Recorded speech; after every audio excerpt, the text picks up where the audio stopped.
59. Una cena privada.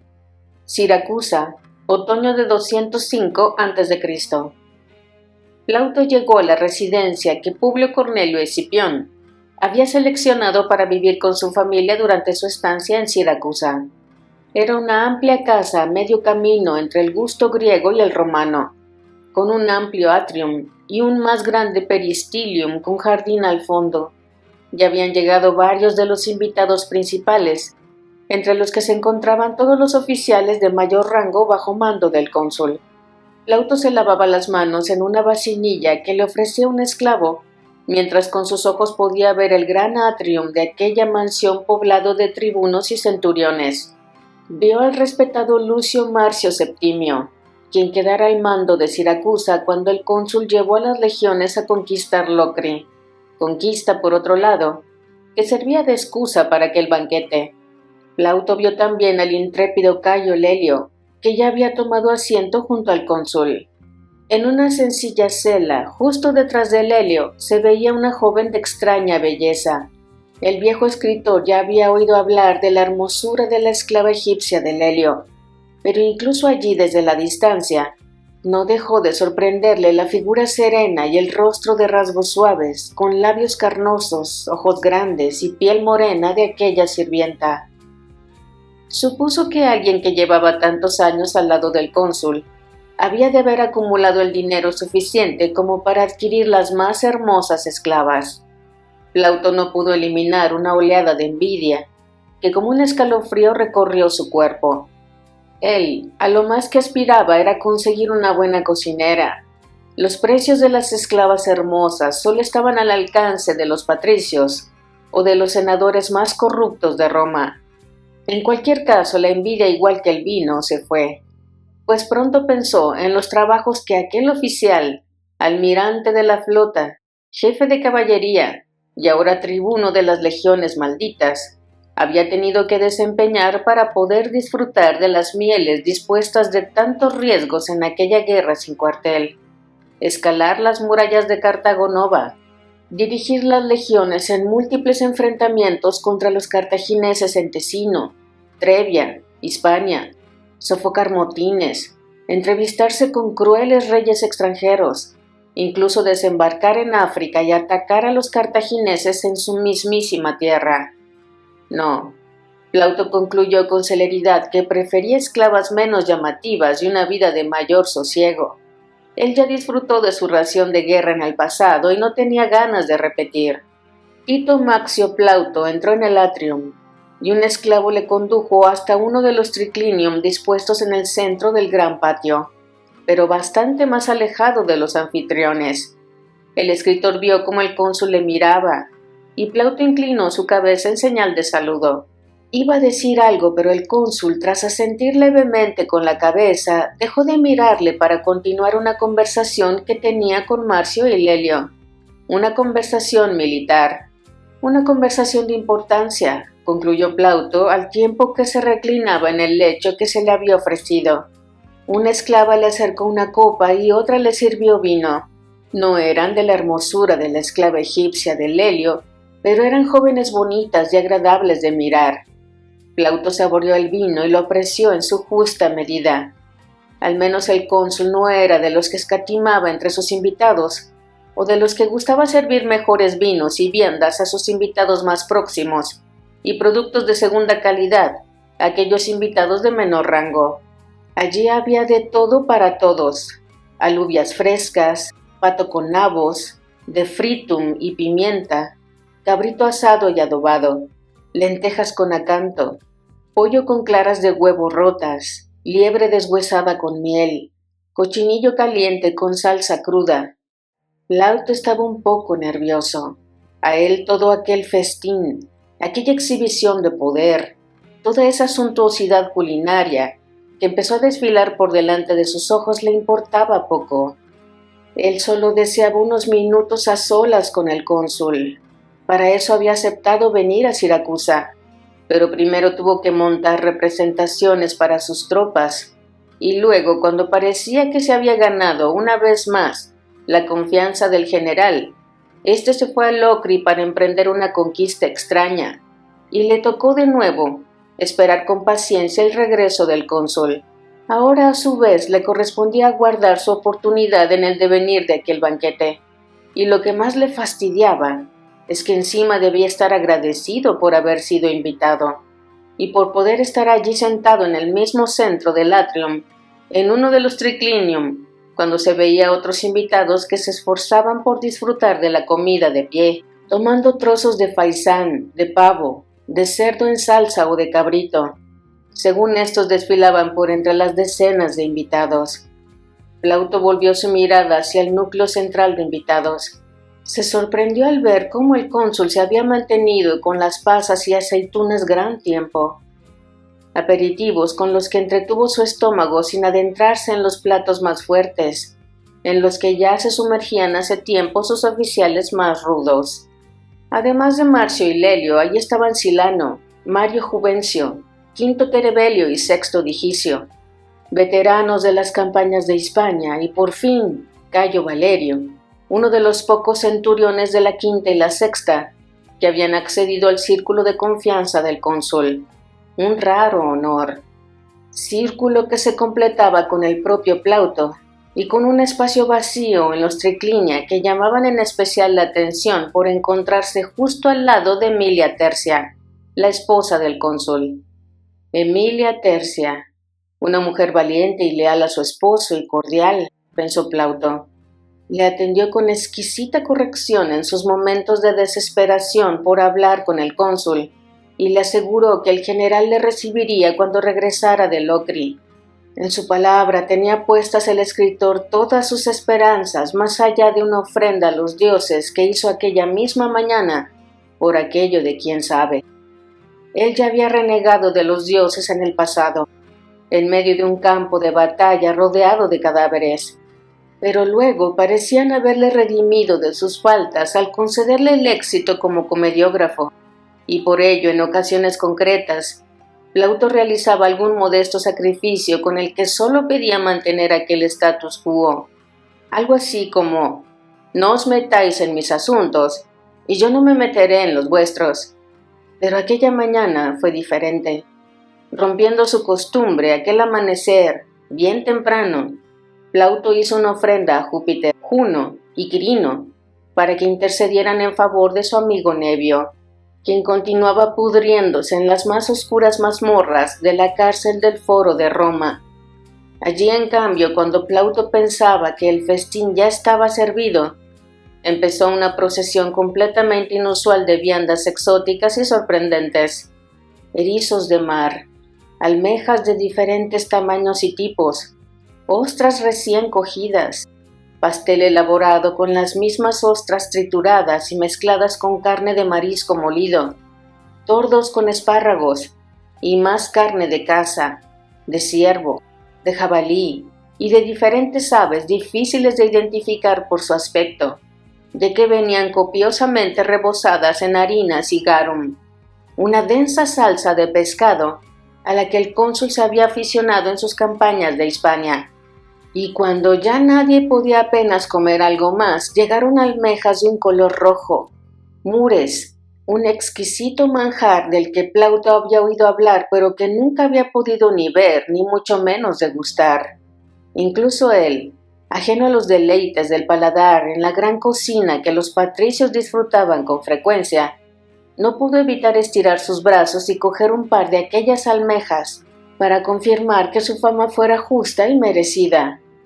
Todo ello, además, se servía con diferentes tipos de panes que unos y otros no dudaban en aprovechar para hundir con ellos sus dedos en las suntuosas salsas y así saborear hasta el último de aquellos placeres degustativos con los que el cónsul había decidido regalarles aquella tarde, casi noche, pues el convite llevaba ya varias largas horas de orgía gastronómica sin freno ni medida.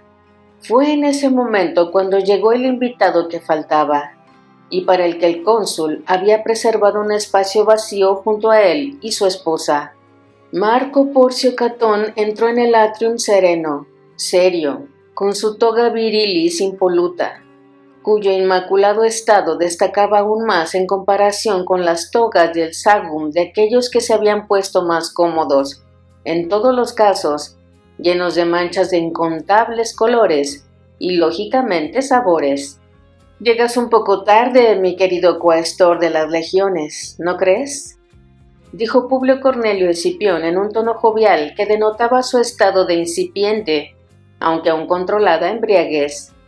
En estos convites tienes por costumbre ofrecer comida sin moderación, algo que no se acomoda bien a mi estilo de vida ni a mi estómago, respondió el enjuto Catón con sequedad.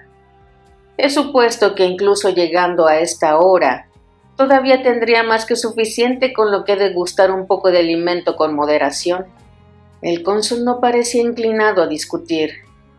Por supuesto, y se levantó para indicarle el espacio que tenía reservado junto a su esposa. Como verás, te hemos guardado sitio y comida y bebida. Que no le falte nada al cuestor de mis legiones, y que éste acuda a mis invitaciones cuando lo estime más conveniente. ¿Comida? Por supuesto. Aquí tienes lo que quieras a tu disposición. El cónsul volvió a sentarse.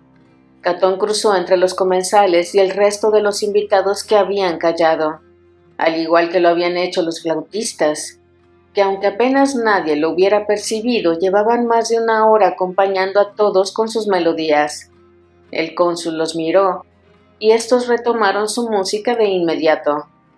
Aquello funcionó a modo de señal y todos continuaron comiendo y bebiendo, aunque el tono de las conversaciones descendió notablemente, pues todos tenían una oreja para sus propias charlas y otra dispuesta para intentar escuchar lo que el cónsul y el cuestor se decían.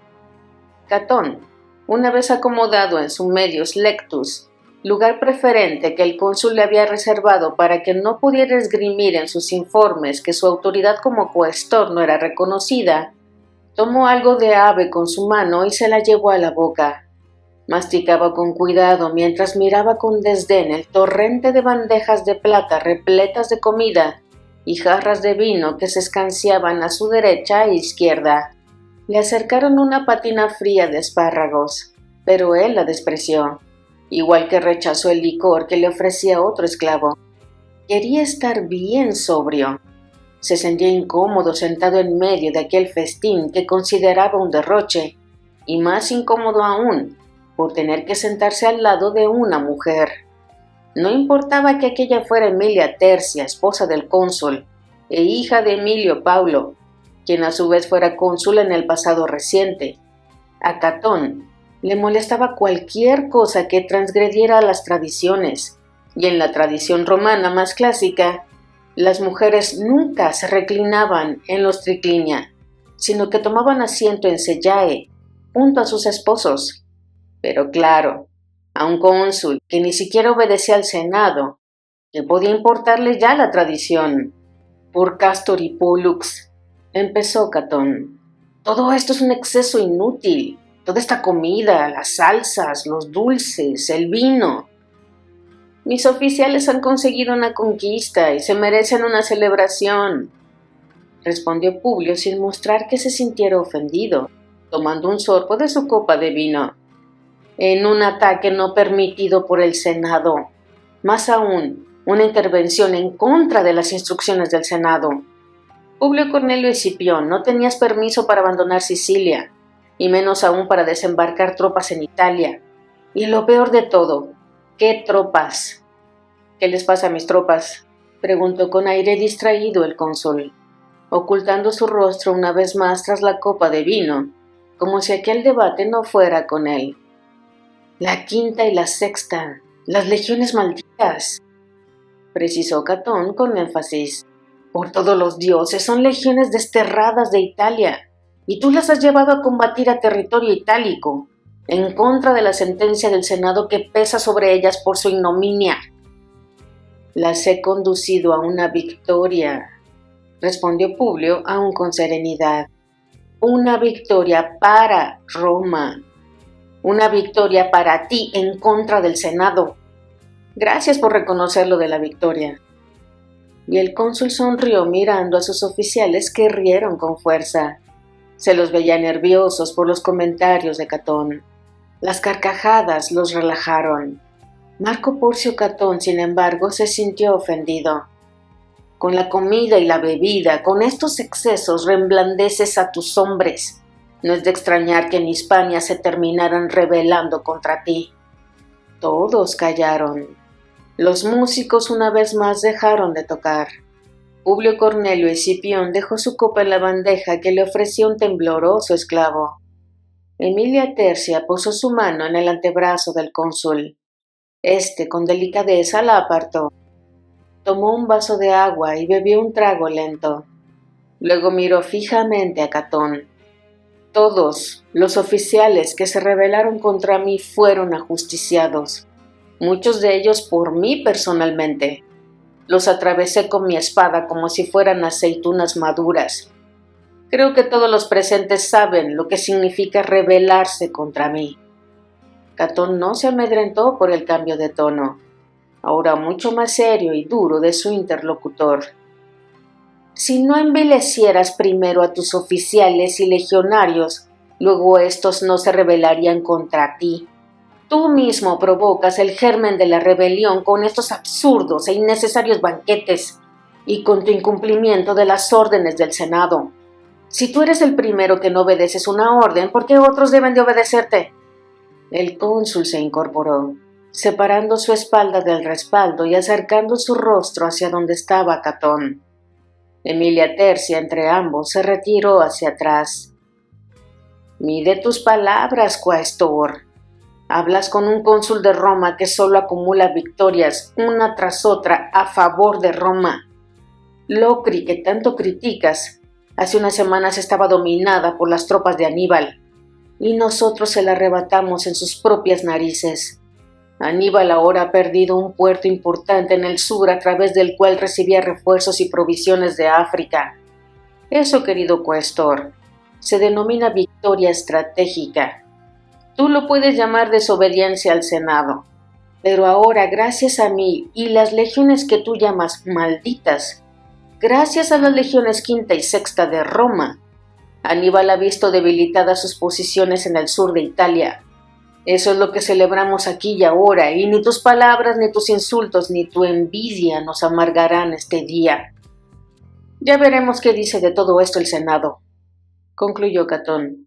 Ya veremos, dijo Publio, y cuando todos pensaban que lo peor había pasado, el cuestor volvió a la carga.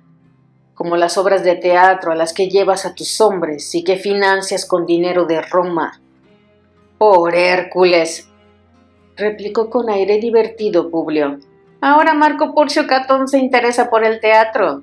Esto es nuevo. Quizá aún podamos entendernos. Solo me interesa saber qué haces que se representen obras en las que se menosprecia el servicio militar, en la que los actores se mofan de la oficialidad y en las que miles de legionarios asisten borrachos y locos riendo como posesos, cuando debían enfurecerse y matar a palos a todos los que intervienen en semejante desatino. Una obra en la que incluso los actores se atreven a criticar el encarcelamiento de Nevio, el poetastro que se mofó de los patricios. ¿Cómo decía el actor? Y Catón cerró los ojos un instante antes de activar su portentosa memoria y recitar el texto. Columnam mentos sufficit suo, apage non placet profectum mihi illa aedificatio, nam sos columnatum poetae, esse inaudivi bárbaro, quoi vini custodes semper totis oris occupant. Le ha puesto una columna a su mentón. Diantre, no me gusta nada semejante edificio, pues he oído decir que un poeta latino tiene la cara sobre una columna y 2 guardias lo vigilan sin cesar a todas horas. El cónsul iba a añadir algo, pero la referencia que había recitado Catón le había pillado a trasmano, pues se trataba de un extracto que Publio no escuchó durante la representación, al encontrarse en los pasadizos del teatro hablando con los embajadores de Locri y de Numidia. Así que el cónsul, en lugar de defender al autor de la obra, se limitó a mirar al propio Tito Maxio Plauto y hacerle una sugerencia. Es tu obra la que critica el cuestor escritor. ¿No vas a defenderte? Plauto se vio sorprendido. No era plato de buen gusto verse invitado a participar en aquella tremenda confrontación dialéctica, pero aquella tarde se combatía con palabras y no con espadas y pila. Era su territorio, o eso creía. Plauto aventuró una respuesta. El Miles Gloriosus no se mofa de las legiones, sino de los oficiales fanfarrones que los hay. Los que se sientan aludidos deberían preocuparse por su forma de actuar en el campo de batalla, y no por el modo en que actúan mis actores en el escenario. Marco Porcio Catón se sintió ultrajado y lo remarcó con claridad, enrojeciendo en sumo grado su rostro. Estaba encolerizado. Una cosa era ser insultado por el cónsul, un cónsul loco y megalómano, pero otra, ya del todo inadmisible, era verse afrentado por un miserable actor. Catón lanzó una mirada gélida y asesina a Plauto al tiempo que le replicaba: «El cuaestor de Roma en Sicilia no se ha dirigido a ti, escritor». Esta última palabra la pronunció Catón como escupiéndola, como si se tratara del peor de los insultos. «Nunca, ¿me oyes? Nunca jamás vuelvas a dirigirte a mí, jamás, o maldecirás el día en que naciste». Tito Maxio Plauto ya había tenido multitud de ocasiones en el pasado para maldecir no solo el día en que había nacido, sino también el día en el que fue engendrado, el día en que llegó a Roma, el día en que se alistó en las legiones, y hasta el día en el que, una vez terminada su primera obra, fue apaleado por patricios borrachos junto al río Tíber. Pero ahora las cosas le iban bien, razonablemente bien, y abrir un frente de disputa con aquel cuaestor, protegido del todopoderoso Quinto Fabio Máximo, era a todas luces apuntar demasiado alto. Plauto calló y bajó la mirada con cautela bien aprendida. Catón estaba nervioso y no iba a darse por satisfecho. Iba a exigir disculpas a aquel miserable, cuando Cayo Valerio, primer centurión de la Quinta Legión, se levantó de su lecho. Eso sí, algo tambaleante por el obvio efecto del vino en su cuerpo, y se dirigió a Catón. ¿Y el primus pilos de la Quinta Legión puede hablar con el cuaestor o tampoco? Porque, por Castor y Pólux y todos los dioses, creo que es a mí al que le corresponde cotejar con el cuaestor todo lo referente a los suministros de la legión. Bien, pues a mí. Le costaba continuar. Se apoyó con el brazo izquierdo en el triclinium, pues en la mano derecha sostenía una copa de vino de la que no se había separado en toda la comida. A mí me gustó la obra, mucho, y no la encuentro ofensiva, ni denigrante. Le ayudó Marcia a concluir la palabra. Eso, eso. Lo que ha dicho el tribuno. Yo me lo pasé muy bien y mis legionarios también, y estuvo bien. Yo no hablo de teatro con los centuriones de la legión, respondió Catón, seco. Sea, continuó un encendido Cayo Valerio. Percibía las miradas de todos clavadas en él.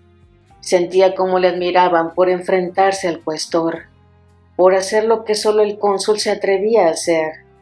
Publio también le miraba intrigado, curioso. Sea, cuestor, pues hablemos de suministros. Fuimos a Locre y tuvimos que ir sin todos los pertrechos que debían haber llegado, y eso es falta tuya. Falta tuya. Enviarnos a combatir sin todo el material. Teníamos que asediar una ciudad y apenas teníamos escalas. El material, por orden del Senado, es para invadir África. Se justificó Catón con firmeza. Vale pues, para África. Pero ver a Aníbal desaparecer ante nosotros, ver a Aníbal irse, dejarnos con la ciudad para nosotros que hemos sido heridos bajo la espada de sus hombres, verlo ir en Locri. Cayo Valerio, en pie, apoyado en el triclinium, veterano centurión donde los haya, cubierto de faleras y torques por sus hazañas pasadas, se puso a llorar. Eso fue precioso. Se retiró El cónsul nos ordenó atacar y nosotros atacamos y Aníbal se retiró. Cayo Valerio cayó entre sollozos en su lecho. Marco Porcio Catón lanzó una carcajada y se levantó. Sí, Primus Pilus, sin duda. Aníbal debió de tener miedo de un centurión que llora como una niña asustada. ¿No sería que Aníbal se retiró para evitar enfrentarse a las legiones romanas de Craso y Metelo que podían llegar en cualquier momento? Eso, y no otra cosa, añadió mirando al cónsul. Sí, esa estrategia. Mala suerte para el Senado no disponer de generales tan hábiles y tan sensatos, y en su lugar tener que mandar órdenes que no se cumplen, a cónsules que no hacen sino convertir en niñas lloricas a sus centuriones. Cayo Valerio se levantó enfurecido y se llevó la mano a la espada. Pero Terebelio y Digicio saltaron como gatos y lo asieron antes de que pudiera desenfundar. Veo, cónsul de Roma, que tus centuriones ya se rebelan contra el cuestor. Es solo cuestión de tiempo que se rebelen contra ti, como ya pasó en Suero. Tendrás noticias mías, pronto. Con esas palabras cruzó por medio de todos, sin mirar ni a Plauto ni a Valerio, y desapareció por el vestíbulo que daba acceso a la salida de la Gran Domus. Cayo Valerio se zafó de Terebelio y Digicio, que habían aflojado ya su firme brazo de sujeción. El Primus Pilus de la Quinta estaba avergonzado. Había no solo insultado al cuestor de la legión, sino que además lo había hecho frente al cónsul, en casa del propio cónsul, delante de todos, y delante de todos había estado a punto de atacarle llevado por la locura del vino que fluía por sus venas y que le había nublado la razón. Lo siento, mi general. Era cuanto el aturdido centurión acertaba a decir, con su mirada hundida en el suelo y el dorso de sus manos secando las estúpidas lágrimas, fruto de la confusión de sus pensamientos. He insultado al cuestor. He bebido demasiado. Digo cosas sin sentido, por todos los dioses. Pido perdón, mi cónsul. No hay nada de lo que pedí perdón, le respondió con serenidad y para sorpresa de todos Publio Cornelio Escipión. Estás invitado por el cónsul de Roma. Eres uno de sus oficiales y estamos celebrando la conquista de una ciudad. Es un banquete, una fiesta y has bebido de mi vino. Eso es lo que hay que hacer y espero que lo hayas disfrutado. Y en cuanto al cuestor, ya llegó sintiéndose afrentado desde un principio, y sus palabras no han hecho sino encender el ánimo de todos. Aunque está bien que Terebelio y Digicio hayan impedido que lo ensartaras con tu espada y que luego te lo comieras, se te habría indigestado. Y además me resultaría complicado explicárselo al Senado. Todos los oficiales del cónsul rieron. Hasta Emilia esbozó una suave sonrisa al tiempo que con su mano tomaba unas uvas de un enorme frutero que dos esclavas habían dispuesto frente a ella. Sus sirvientas sabían que la esposa de su amo prefería comer fruta y menos platos de carne y pescado adobados y guisados, como los que estaban nuevamente circulando por el atrium. Pese a las palabras del cónsul y a las numerosas carcajadas, Cayo Valerio aún parecía abatido, de modo que Publio añadió una reflexión final a su comentario anterior. Además, Cayo Valerio, Primus Pilus de la Quinta Legión, hace unos días apenas te ordené que te adentraras en una densa niebla con los velites, para que los lideraras, en un avance a ciegas, atravesando una niebla tras la cual debías encontrar al más mortal de los enemigos de Roma, al mismísimo Aníbal. Y lo hiciste. Obedeciste sin rechistar, sin mirar atrás, siguiendo mis instrucciones con disciplina férrea, con lealtad completa. Escúchame, Cayo Valerio, y esto va también por todos los que estáis aquí conmigo. Mientras me obedezcáis así en el campo de batalla, no me importa cómo os comportéis en mi casa.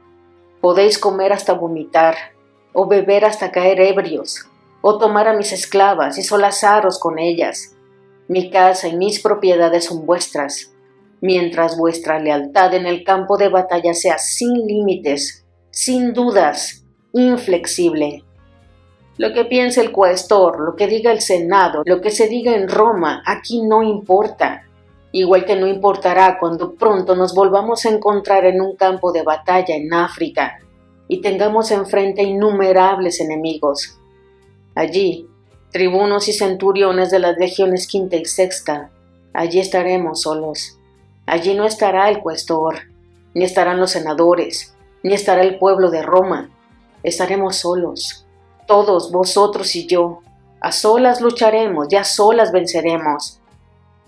«Brindo por eso», dijo un apasionado Quinto Terebelio, y todos le respaldaron. Cayo Valerio se había sentado más tranquilo, y tras el brindis decidió levantarse de nuevo y tomar una vez más la palabra. «Yo, mi general, si me lo permite, desearía proponer también un brindis». «Sea, por Castor y Pollux», concedió Publio. «Hoy es un día para brindar». «Pues brindo». Y Valerio miró a todos los presentes uno a uno mientras hablaba. «Brindo por Publio Cornelio Escipión, y por los dioses que lo han traído hasta nosotros. Brindo por la conquista del Ocre, y brindo porque las deidades nos hayan enviado un general que haya sacado del destierro y devuelto a esta guerra las legiones quinta y sexta. Nos llaman legiones malditas, mi general, y puede que lo seamos, pero no le defraudaremos en el campo de batalla. No le defraudaremos nunca». «Brindo por ello», respondió el cónsul, y una vez más, el vino corrió por las gargantas de todos los que ahí se encontraban.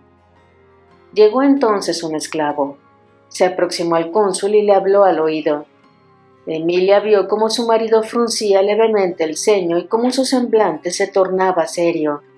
«Ahora mismo vuelvo», le dijo Publio, y lo vio levantarse y pasar entre sus oficiales saludando y sonriendo hasta alcanzar el vestíbulo. Una vez allí, vio como un esclavo a una señal de su esposo corría las cortinas del vestíbulo para que desde el atrium no se viera lo que allí ocurría. Emilia miró a Lelio y Marcio. Eran los únicos que estaban atentos. También Netiquerti. Eso le llamó la atención. Pero claro, Netiquerti siempre miraba allí donde miraba su amo, una fiel y hermosa esclava donde las hubiera. Demasiado hermosa. Lelio debía de estar albergando ideas sobre ella más allá de mantenerla como esclava. Y el caso es que Netiquerti era muy del agrado de la propia Emilia. La esposa del cónsul se dio entonces cuenta de que se había distraído y volvió a mirar hacia el vestíbulo, pero las cortinas lo tapaban todo. Tras las tupidas telas el cónsul escuchaba a un embajador recién llegado del Ocre. El relato de aquel ciudadano fue breve pero intenso. El cónsul no mostró sorpresa ante sus palabras. Era un mensaje que esperaba desde el mismo día en que emprendieron el viaje de regreso a Siracusa. «No te preocupes», le respondió Publio buscando sosegar el ánimo de aquel mensajero, perturbado por los acontecimientos que se estaban viviendo en su ciudad. «Enviaré de nuevo tropas allí, al mando de un oficial de mi máxima confianza. Este restaurará el orden en la ciudad, detendrá a los que hayan cometido los delitos y ultrajes que comentas, y, por supuesto, devolverá el tesoro de Proserpina íntegro al templo sagrado». El mensajero asentía, aunque su rostro denotaba aún cierta duda y nerviosismo. «Que le den agua y vino y comida si lo desea, y una habitación donde descansar esta noche». No, partiré enseguida. He de llevar la respuesta del cónsul de inmediato». «Sea, pero al menos aceptarás saciarte y comer un poco. Un mensajero hambriento no suele llegar muy lejos», insistió Publio. El enviado del Ocre asintió y aceptó una vasinilla con agua limpia que uno de los esclavos le ofrecía y algo de pan y queso, pero comió deprisa. 60. La petición de Plauto. Siracusa, otoño de 205 a.C. Plauto asistió con discreción al resto de la cena de su anfitrión. Él, al igual que Marcio o Lelio, se había percatado de la extraña salida y vuelta del cónsul al y del vestíbulo, aunque Emilia Tercia no lo advirtiera. El escritor pensó que alguien importante había traído un mensaje de relevancia para el cónsul, pero podía tener que ver con tantas cosas que dejó de pensar en ello y se limitó a escuchar en silencio los debates sobre la guerra, sobre la campaña de Aníbal en Italia y sobre la próxima invasión de África que Escipión estaba preparando. Hablaban todos los oficiales, pues todas sus lenguas estaban avivadas por el vino. Todos los tribunos y centuriones de confianza del cónsul, Cayo Lelio, Lucio Marcio, Quinto Terebelio, Mario Juvencio, Sexto Digicio, Cayo Valerio. Plauto los miraba con interés. Hombres curtidos en la guerra, unos veteranos de campañas pasadas en Italia, otros expertos en la guerra forjados en la lucha contra los cartagineses en Hispania y contra los propios iberos. De todo aquello Plauto no quería hablar, y de teatro el único debate que había habido fue con el cuestor, y no le había dejado demasiado buen sabor de boca.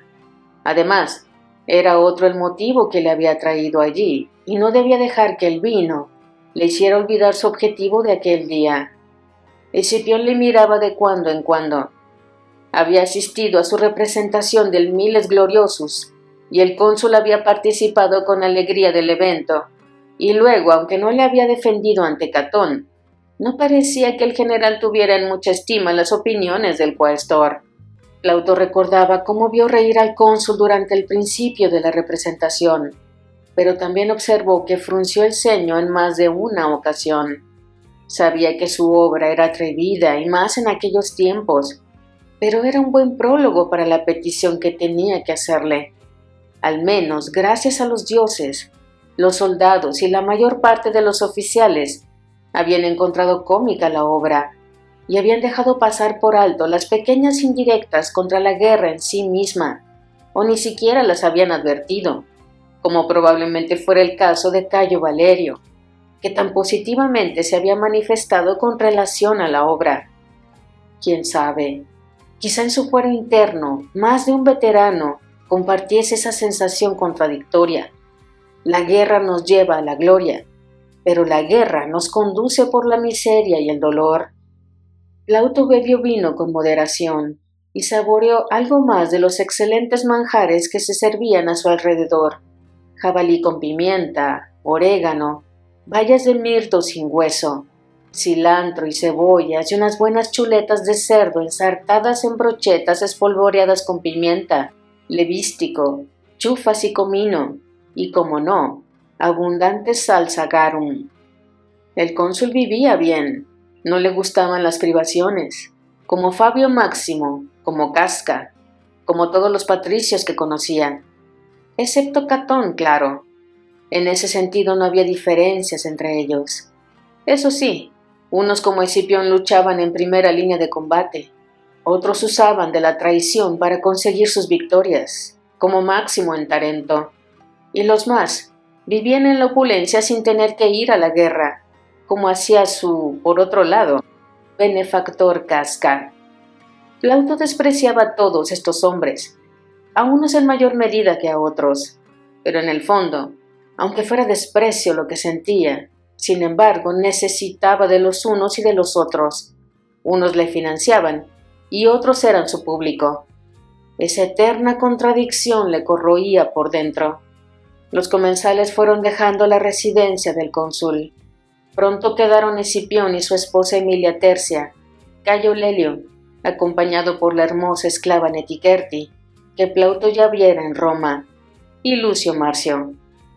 Plauto sabía que su permanencia resultaba ya extraña, pero no tenía otra forma de acceder al cónsul que aquella cena y su casi eterna comisatio. Marcio se levantó y se despidió de todos. Plauto comprendió que no podía alargar más su estancia, así que se alzó también y se dirigió al cónsul. Sé que he dilatado mi presencia más allá de lo que la cortesía y vuestra paciencia requieren, pero, por un lado, la compañía y los manjares que nos ha servido cónsul de Roma eran un lujo demasiado agradable como para alejarse de él con celeridad. Publio asintió y le interrumpió. Estimado Plauto, aprecio tus esfuerzos, pero para alguien que escribe con tanta fluidez obras satíricas y que luego actúa con gracia ante un público de miles de personas, continúan resultando forzados tus halagos ante un patricio. Plauto sonrió lacónicamente. En cierta forma se sintió aliviado. Es cierto. Bien. Iré entonces al otro asunto por el cual he esperado al final de la cena. Pero me pregunto, quisiera saber si sería posible una entrevista con el debido respeto a todos los presentes, lo digo, por todos los dioses. Una entrevista en privado. ¿Sería esto posible? Publio dejó la copa de vino y miró a su alrededor antes de responder. Plauto, esto es una entrevista privada. Aquí solo veo a mi esposa, a mi mejor oficial, una esclava de su confianza y luego los esclavos que nos sirven, que sinceramente no creo que vayan a traicionar lo que sea que vayas a pedirme, pero dio una palmada fuerte y todos los esclavos y esclavas que habían estado atendiendo el banquete y que ahora andaban de una mesa a otra recogiendo platos medio terminados, vasos, copas y jarras de vino, mulsum o agua fresca, desaparecieron por las puertas que daban al gran atrium de aquella casa. ¿Estás más cómodo así? Plauto miró a un lado y a otro. Las paredes oyen, pensó, pero comprendía que no era razonable ni útil para su causa presionar más al cónsul. Era ofensivo dudar de la presencia de su mujer, o de Cayo Lelio y su esclava amante. Quizá algún otro sirviente de la casa espiara tras alguna de las esquinas. Pero si eso era así, cuando eso se supiera, él ya no estaría allí para saber de la reacción del cónsul, que sin duda sería tan temible como la que tuvo con los legionarios de Suero. He de solicitar tu ayuda y tu poder como cónsul de Roma para que liberes a un amigo mío, otro escritor que, de modo injusto, se pudre en los miserables calabozos de la cárcel en el foro de Roma. ¿Te refieres a Nevio?, dijo el cónsul distante. Así es. Ya escuché las referencias que hiciste a su cautiverio durante la obra y que el cuestor ha tenido a bien recordarnos. Esa referencia, Plauto, no ayuda a mejorar mi imagen ante Catón. Los cónsules habláis mediante la fuerza de vuestras legiones. Nosotros los escritores solo tenemos las palabras de nuestras comedias. Y las pintadas de Roma, añadió Lelio. Plauto suspiró. Hasta allí había llegado la algarabía de las pintadas que cubrieron Roma con el insulto a los metelos atribuido a Nevio. Esas pintadas no las escribió Nevio, se defendía Plauto. Pero las dictó él, contravino Lelio. La frase es suya, lo admito, pero es una crítica a los metelos, y los metelos no son amigos de los escipiones, y desde luego no son amigos de Roma. Los metelos son solo amigos de sí mismos. Si sigues por ahí, intervino Emilia intentando conciliar los ánimos, mientras que Netiquerti, por su parte, permanecía callada escuchando las intervenciones de los demás, pero por supuesto sin atreverse a participar. Plauto, corres el peligro de terminar como Nevio. Creía que estaba entre amigos, gente de confianza, que se podía hablar con claridad. Pero, ¿realmente, Plauto, nos consideras tus amigos?, preguntó Publio mirándole fijamente, pero solo obtuvo el silencio por parte del aludido, por lo que le presionó para obtener una respuesta. Has dicho que hablemos claro, pues hagámoslo. Te cedí el acceso a nuestra biblioteca. Siempre he asistido a tus obras. Yo contraté tu primera obra cuando era edil en Roma. ¿Me debes mucho? No, todo. Puede que otros como Casca te hayan ayudado hasta hacer llegar tus obras a mí en aquel momento, pero al final la decisión era mía, y podía haber decidido que tus obras no se representaran, y sin embargo siempre muestras altanería y distancia a mi persona, a mis oficiales, a todos los que me rodean. ¿Te consideras amigo nuestro? Porque yo ayudo a mis amigos, pero no sé por qué debo ayudar a quien no es mi amigo. A Plauto, contrariamente a lo que pudiera esperarse de él, en aquel preciso momento le costaba expresarse. Decidió dar rienda suelta a sus sentimientos y ponerlos en un latín claro, pero se esforzó en ser meticuloso en la selección de sus palabras. No quería herir, pero no quería faltar a la verdad. ya que al menos el cónsul mostraba interés por la sinceridad, por su sinceridad. Yo solo he tenido 3 amigos. 2 están muertos, Praxíteles y Druso, y uno en la cárcel, Nevio. Praxíteles me enseñó latín y griego y me cuidó de niño. Druso fue un soldado que combatió conmigo en Trebia y Trasimeno, y que esta guerra que con tanto interés promovéis los cónsules y los senadores se llevó de mi lado en una gélida mañana junto a un lago que ni siquiera llegué a ver por la niebla en la que nos sorprendieron los cartagineses. Los enemigos eran sombras que se arrojaron sobre nosotros, porque un cónsul, soberbio e incompetente, decidió conducir a millares de hombres a una muerte cruel. Me es difícil ser amigo de quien encuentra en la guerra su camino de crecer en la vida, de modo que por definición me resulta difícil ser amigo de un cónsul, o de un senador, o de un patricio. Tú, Publio Cornelio Escipión, eres las 3 cosas. Debo, no obstante, a Casca su ayuda para promover mis obras, y a tu persona debo mi primera representación, y que a la vez que combates en esta guerra, promuevas el teatro en los Juegos de Roma o ahora aquí en tu estancia en Siracusa. Me muevo entre 2 sentimientos contradictorios. Aprecio alguna de las cosas en las que crees, pero detesto muchas otras que tu persona representa. Las detesto por completo como detesto esta guerra. Yo no empecé esta guerra, la empezó Aníbal, y he perdido a mi padre y a mi tío en ella. Deseo como tú que esta guerra termine cuanto antes. De ahí mi plan de África. Publio se explicaba de igual a igual. Plauto apreció el gesto. Se sentó en uno de los triclinia que había quedado libre. Lelio, Emilia y Netiquerti escuchaban absorbidos por la intensidad del debate. De acuerdo, concedió Plauto, pero fue un senador, un cónsul el que declaró la guerra en Cartago. Quinto Fabio Máximo, confirmó Publio. Eso es correcto. No fue un panadero, un pescador, un labrador, ni un liberto, un esclavo el que declaró la guerra, y mucho menos un escritor, sino uno de los de tu clase, acompañado de una comitiva de hombres iguales a él, que se vieron con hombres iguales a ellos, nobles, senadores de Cartago. Vosotros sois los que decís que ha de haber una guerra, y en ella mueren millares de personas que no han tenido parte alguna en dicha decisión. Pero en Roma se eligen a los cónsules y a los senadores, pero los cónsules son casi siempre elegidos entre los senadores, y los senadores por un censor, que ha sido senador antes. Es un sistema cerrado. También hay cónsules que vienen del pueblo, los menos, y pronto son absorbidos por el sistema senatorial, domesticados. Y están los tribunos de la plebe que pueden vetar las acciones del Senado o de los cónsules, en teoría, pero nunca se oponen cuando el Estado está en guerra. La guerra es la excusa perfecta de donde todo se justifica. Por eso Nevio no puede criticar a senadores, patricios, cónsules o excónsules, porque estamos en guerra y esas críticas, nos dicen los patricios, debilitan al Estado. La discusión había transcurrido veloz, encendida, apasionada, pero sin resultar agria. Era sincera. Publio tardó en responder unos segundos. Bebió algo de vino. Dejó la copa sobre la mesa frente a su triclinium.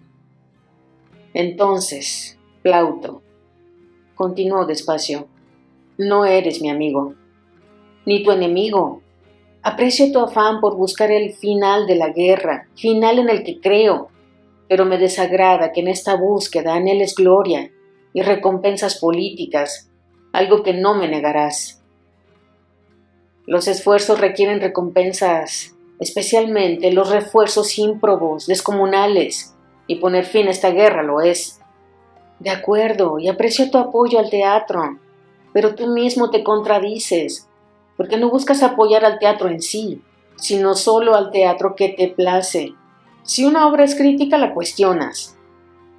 Pero he aceptado tu representación, incluso delante de mis hombres, aun cuando sé que Catón andará en alguna esquina oscura escribiendo un informe a Máximo, que éste transformará en una diatriba contra mí, por miles de cosas que no le gustan de mí, y entre ellas por dejar representar tu obra.